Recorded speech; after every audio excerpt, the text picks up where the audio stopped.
दोस्तों स्वागत है आपका मेरे YouTube चैनल इंग्लिश बाबू पर। और आज मैं फिर हाजिर हूँ आपके साथ एक नई स्टोरी लेकर। और दोस्तों आज जो स्टोरी मैं आपके लिए लेकर आया हूँ ये एक शॉर्ट मॉरल स्टोरी है और बहुत ही प्यारी, बहुत ही अच्छी कहानी है, बहुत ही अच्छे मॉरल के साथ। उसके अलावा दोस्तों आज की इस स्टोरी में आपको कुछ नए इंग्लिश के वर्ड मीनिंग सीखने को मिलेंगे, उनकी करेक्ट प्रोनाउंसिएशन के बारे में पता चलेगा और हमेशा की तरह जो इसका ग्रामर का पार्ट है उसे बिल्कुल डिटेल में कवर करेंगे ताकि एक एक स्ट्रक्चर को आप आसानी से सीख पाएँ और साथ में समझ भी पाएँ। उसके अलावा दोस्तों आज का जो वीडियो है ये बहुत ही इम्पॉर्टेंट है उन लोगों के लिए जिन लोगों ने अभी इंग्लिश सीखना शुरू किया या फिर जो लोग बेसिक इंग्लिश को भी नहीं समझ पाते हैं। तो चलिए दोस्तों आज की इस कहानी को हम शुरू करते हैं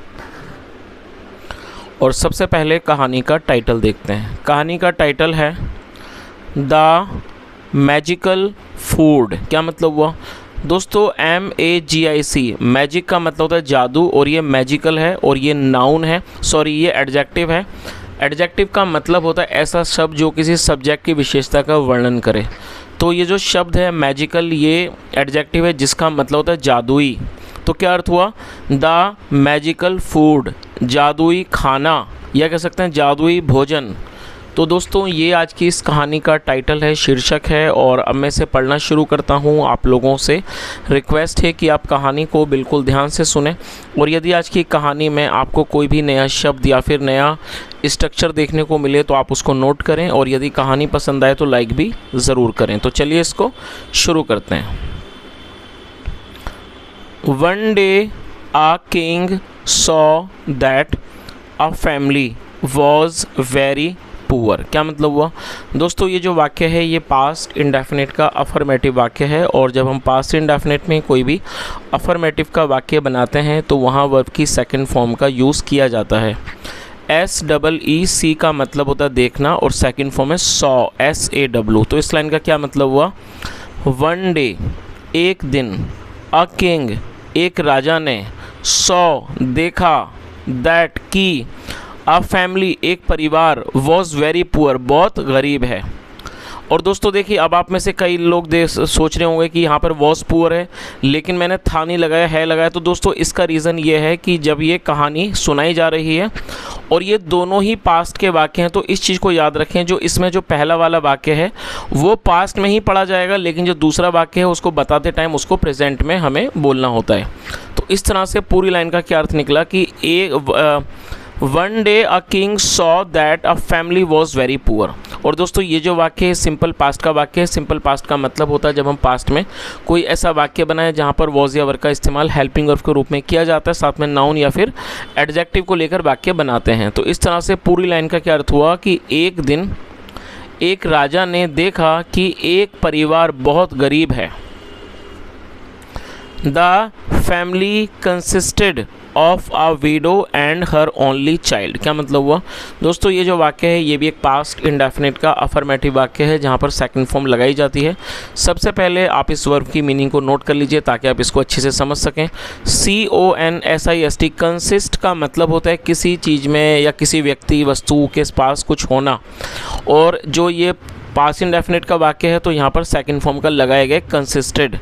the family consisted of a window and her only child, मतलब क्या हुआ कि परिवार में एक विधवा और हर ओनली चाइल्ड उसका इकलौता बच्चा था।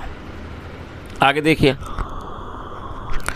The child was eating rice pudding at that time. दोस्तों ये जो वाक्य है ये एक पास्ट कॉन्टीन्यूअस का सेंटेंस है। पास्ट कॉन्टीन्यूअस का मतलब होता है जब हम पास्ट में कोई ऐसा वाक्य बनाएं जहां वाक्य की टेल पर रहा था, रही थी जैसे शब्द आएंगे, ऐसे वाक्यों में वॉज या फिर वर्ब का इस्तेमाल हेल्पिंग वर्ब के रूप में किया जाता है और साथ में वर्ब की फोर्थ फॉर्म लगाई जाती है। उसके अलावा दोस्तों इस चीज़ का भी आप ध्यान रखें, जब आपका सब्जेक्ट होगा आई, ही, शी, इट या फिर सिंगुलर नाउन, उसके साथ वॉज का इस्तेमाल करना है और वी, यू, दे प्लूरल के साथ वर्ब का इस्तेमाल हमें करना होता है। तो यहाँ जो सब्जेक्ट है वो सिंगुलर है, द चाइल्ड, जिसके साथ वॉज का यूज़ किया गया है और फोर्थ फॉर्म का मतलब होता है ING फॉर्म। तो क्या अर्थ हुआ? The child was eating rice pudding. दोस्तों राइस पुडिंग का मतलब होता है खीर। बच्चा खीर खा रहा था एट दैट टाइम, उस समय। तो पूरी लाइन का क्या अर्थ निकला? The child was eating rice pudding at that time, मतलब कि उस समय बच्चा खीर खा रहा था। The king noticed that the health of the child was good. क्या अर्थ हुआ दोस्तों, ये भी पास्ट इंडेफिनिट का वाक्य है जहाँ पर सेकंड फॉर्म लगाई गई है NOTIC। दोस्तों नोटिस का मतलब होता है किसी चीज़ पर विशेष ध्यान देना, किसी चीज़ को विशेष तौर पर देखना, उस पर किसी बात पर ध्यान देना, उसे नोटिस कहते हैं। जब हमारा ध्यान किसी विशेष चीज़ पर चला जाता है या उसे हम देखते हैं, अवलोकन करते हैं, और जो सेकंड फॉर्म है वो है नोटिस्ड। तो क्या अर्थ हुआ, द किंग नोटिस्ड मतलब राजा ने देखा कि the health of the child was good, कि जो बच्चा है उसका जो स्वास्थ्य है वो अच्छा है। अच्छा दोस्तों, यहाँ पर भी देखिए वही चीज़ है जैसा मैंने आपको बताया कि यहाँ पर अब जब मैं आपको एक कहानी सुना रहा हूँ, इसमें एक पास्ट इंडेफिनिट का वाक्य है और दूसरा एक सिंपल पास्ट का वाक्य है। तो दोस्तों इस तरह के जब भी वाक्य आएंगे एक ही साथ, तब आप इस चीज़ को ध्यान रखें, जब आप इसको प्रेजेंट करेंगे, जब आप इसको ट्रांसलेट करेंगे, उसके अंदर जो पहला वाला वाक्य हो तो पास्ट में ही आएगा, लेकिन जो दूसरा वाक्य है वो सिंपल पास्ट की जगह वो सिंपल प्रेजेंट में बताया जाएगा। तो इस तरह से पूरी लाइन का क्या अर्थ हुआ कि राजा ने देखा कि जो बच्चा है वो अच्छे, the health of the child was good, मतलब कि जो बच्चा है उसका जो स्वास्थ्य है वो अच्छा है। आगे देखिए, he asked the secret of this good health from his mother. क्या मतलब हुआ, he asked the secret of this good health from his mother. दोस्तों ये जो वाक्य है ये भी एक पास्ट इंडेफिनिट का अफर्मेटिव वाक्य है जहाँ पर सेकंड फॉर्म लगाई जाती है। आस्क का मतलब होता है पूछना और सेकंड फॉर्म है आस्क्ड। सीक्रेट का मतलब होता है कोई भी गुप्त बात, कोई राज, उसे सीक्रेट कहा जाता है, जो कि एक नाउन है। He asked the secret of this good health of this, उसने इस अच्छे स्वास्थ्य का कारण पूछा। किससे पूछा, फ्रॉम मतलब से, हिज उसकी, मदर फ्रॉम हिज मदर उसकी माँ से। तो पूरी लाइन का क्या अर्थ निकला, he asked the secret of this good health from his mother, उसने इस अच्छे स्वास्थ्य का राज उसकी माँ से पूछा। चलिए आगे देखिए,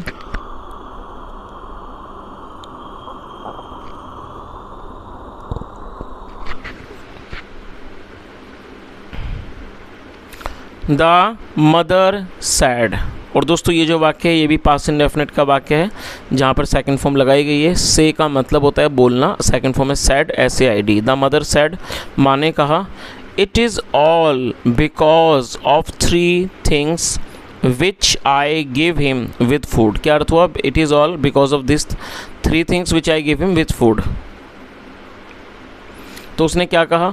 और दोस्तों ये जो वाक्य है ये एक प्रेजेंट इंडेफिनिट का अफर्मेटिव वाक्य है। जब हम प्रेजेंट इंडेफिनिट में कोई भी अफर्मेटिव का वाक्य बनाते हैं तो वहाँ सब्जेक्ट के बाद वर्ब की फर्स्ट फॉर्म, उसके बाद ऑब्जेक्ट का यूज़ किया जाता है। यदि आपका सब्जेक्ट होगा आई, वी, यू, दे या फिर प्लूरल, उसमें आपको फर्स्ट फॉर्म का यूज़ करना होता है जैसा यहाँ पर किया गया आई के साथ। लेकिन यदि सब्जेक्ट ही, शी, इट या सिंगुलर नाउन होगा तब आपको वर्ब की फिफ्थ फॉर्म का यूज़ करना होता है। आप में से कई लोग सोचेंगे फिफ्थ फॉर्म क्या होती है। तो दोस्तों फिफ्थ फॉर्म का मतलब है जब हम किसी वर्ब में एस या फिर ES जोड़ते हैं तो वो वर्ब की फिफ्थ फॉर्म कहलाती है। जैसे मान लीजिए एक वर्ब है गो, GO, ये फर्स्ट फॉर्म है, आप इसमें ES लिख देंगे गोज़, तो ये फिफ्थ फॉर्म कहलाएगी।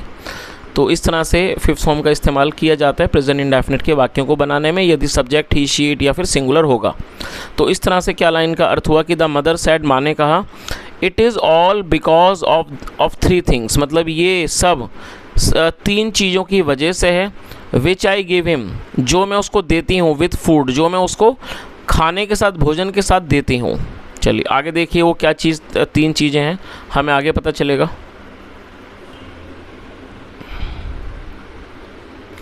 First I make him work hard and earn his share of bread. क्या अर्थ हुआ, first I make him work hard. दोस्त सबसे पहले आप इस वाक्य को समझ लीजिए। देखिए छोटी सी स्टोरी में कई बार एडवांस स्ट्रक्चर भी मिल जाते हैं, तो ये एक एडवांस स्ट्रक्चर है। और ये जो वाक्य है यदि मैं ग्रामेटिकली, ग्रामर की भाषा में बताऊं तो ये एक पॉजिटिव सेंटेंस है। अब देखिए आप में से जिन लोगों ने इस तरह के वाक्य किए हैं वो समझ ही गए होंगे कि पॉजिटिव हैं। और दोस्तों आप कॉमेंट करके मुझे ये ज़रूर बताएँ कि आप में से कितने लोग पॉजिटिव वाक्य बनाना जानते हैं, क्योंकि मैं भी चाहता हूँ कि मुझे पता हो कि जो मेरी ऑडियंस है वो ग्रामर में कितनी अच्छी है, नहीं है। तो आप कमेंट में ज़रूर बताएं कि आप में से कौन कौन मतलब कौन कौन लोग हैं जो पॉजिटिव वाक्य बनाना जानते हैं या फिर जिनको पॉजिटिव का नॉलेज है। अब दोस्तों जानते हैं पॉजिटिव वाक्य क्या होते हैं। पॉजिटिव का मतलब होता है ऐसे वाक्य जहाँ पर एक व्यक्ति दूसरे व्यक्ति से कोई क्रिया करवाता है। जैसे मान लीजिए मैं वाक्य बनाता हूँ कि मैं उसे हंसाता हूँ, तो ये भी पॉजिटिव वाक्य का एग्जाम्पल है। आई मेक हिम लाफ, मैं उससे खाना पकवाता हूँ। I make him cook the food. Raju मुझे दौड़ाता है, राजू मेक्स मी रन। तो पॉजिटिव का मतलब हो गया जब एक व्यक्ति दूसरे व्यक्ति से कोई क्रिया करवाता है, कॉज करता है, तो उसको पॉजिटिव कहा जाता है।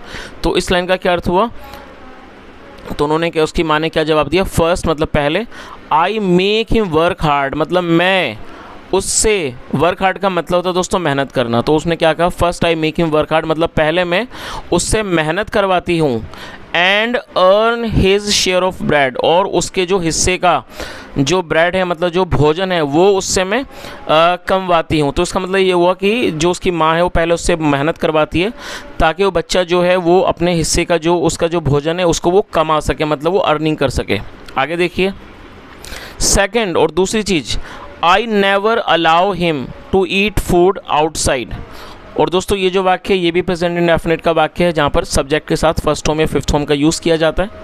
और यहाँ सब्जेक्ट आई है तो फर्स्ट फॉर्म का यूज़ किया गया। अलाउ का मतलब है अनुमति देना और नेवर मतलब कभी नहीं। आगे क्या उन्होंने कहा कि सेकंड, और जो दूसरा है आई नेवर अलाउ हिम, मैं उसे कभी अनुमति नहीं देती हूँ, टू ईट फूड, भोजन करने का, आउटसाइड मतलब मैं उसे कभी भी बाहर भोजन करने के लिए, बाहर खाना खाने की अनुमति नहीं देती हूँ। थर्ड और तीसरी, I have taught him never to overeat और ईट लेस। क्या अर्थ हुआ, आई हैव टॉट हिम। और दोस्तों यदि इस वाक्य के बारे में बात की जाए तो ये प्रेजेंट परफेक्ट का वाक्य है। प्रेजेंट परफेक्ट का मतलब होता है वर्तमान में किसी क्रिया का पूरा होना, पाया जाना। जैसे वह आया है, वह गया है, मैं खाना खा चुका हूँ, इस तरह के जो भी वाक्य होंगे जहाँ पर किसी क्रिया का पूरा होना पाया जाता है, ऐसे वाक्यों में हैज़ या फिर हैव का इस्तेमाल हेल्पिंग वर्ब के रूप में किया जाता है। आई, वी, यू, दे प्लूरल में हैव का यूज़ होगा, ही, शी, इट और सिंगुलर में हैज़ का यूज़ किया जाता है। और उसके अलावा दोस्तों वर्ब के थर्ड फॉर्म का हमें इस्तेमाल करना होता है। और TEACH टीच मतलब पढ़ाना, सिखाना, और जो थर्ड फॉर्म है वो है टॉट, आप इसे नोट कर लीजिए, TAUGHT। तो ये प्रेजेंट परफेक्ट का वाक्य है जहाँ पर आई के साथ हैव का इस्तेमाल किया गया। तो इस लाइन का क्या अर्थ हुआ, उन्होंने तीसरी लाइन क्या कही, तीसरी बात, आई हैव टॉट हिम, मैंने उसे सिखाया है, नेवर टू ओवर ईट, कि कभी भी ओवर ईट ना करें, मतलब कभी भी ज़्यादा खाना ना खाए, और ईट लेस या फिर कम खाना खाए। तो दोस्तों इस तरह से जब राजा साहब ने उसकी माँ से पूछा कि इस बच्चे की अच्छे सेहत का राज क्या है, तो उस बच्चे की जो माँ थी उन्होंने 3 बातें बताई। और वो 3 बातें क्या थी कि पहला तो ये कि मैं इससे मेहनत करवाती हूँ कि ये अपने मतलब जो अपने हिस्से का जो भोजन है उसको वो कमाए, मतलब कि वो मेहनत करे और जो उसकी जो आजीविका है उसे वो कमाए। और जो दूसरा पॉइंट है वो ये है कि I never allow him to eat food outside, मतलब वो उनकी जो माँ है बच्चे की, वो कभी भी उसको अनुमति नहीं देती कि वो बाहर खाना खाए। और जो तीसरी चीज़ उन्होंने बताई वो क्या है, I have taught him never to overeat और ईट लेस, मतलब मैंने उसे सिखाया है कि वो कभी भी ना तो ज़्यादा खाए या फिर कम खाए। आगे देखिए, the king felt very please. दोस्तों ये भी पास्ट का वाक्य है जहाँ पर सेकंड फॉर्म लगाई गई है। फील का मतलब लगना, महसूस करना, सेकंड फॉर्म है felt. The king felt very pleased, pleased का मतलब है खुश हो जाना, ये एडजेक्टिव है। राजा बहुत ज़्यादा खुश हो गया। To have such a mother, ऐसी माँ को देखकर, इन हिज किंगडम मतलब ऐसी माँ को अपने राज्य में पाकर जो राजा था वो बहुत ज़्यादा खुश हो गया। He gave her many gold coins as present. क्या अर्थ हुआ दोस्तों, ये जो वाक्य है ये भी पास्ट इंडेफिनिट का वाक्य है जहाँ पर सेकंड फॉर्म लगाई गई है, आप इसे नोट कर लीजिए।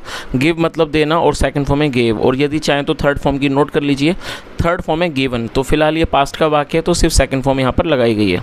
तो क्या अर्थ हुआ, ही gave her many gold coins, उसने उन्हें कई सोने के सिक्के दिए, एज प्रेजेंट। और दोस्तों प्रेजेंट का मतलब वर्तमान होता है और उसका मतलब उपहार भी होता है। तो क्या अर्थ हुआ कि उसने उन्हें उपहार के तौर पर कई सोने के सिक्के दिए। चलिए, तो दोस्तों इस तरह से ये छोटी सी यहीं कहानी यहीं ख़त्म होती है, बहुत ही अच्छे मॉरल के साथ। और जो मैं समझता हूँ जो मॉरल है वो यही है इस कहानी का, जो इस 3 बातें जो उस बच्चे की माँ ने बताएं। पहली ये कि हमें मेहनत करनी चाहिए, दूसरी ये कि जो हमें कोशिश करनी चाहिए कि यदि हम अपने स्वास्थ्य को अच्छा रखना चाहते हैं तो हमें कोशिश करनी चाहिए कि जो घर का बना हुआ खाना ही हमें खाना चाहिए, क्योंकि जो घर का बना खाना होता है वो सबसे अच्छा होता है सेहत के लिए।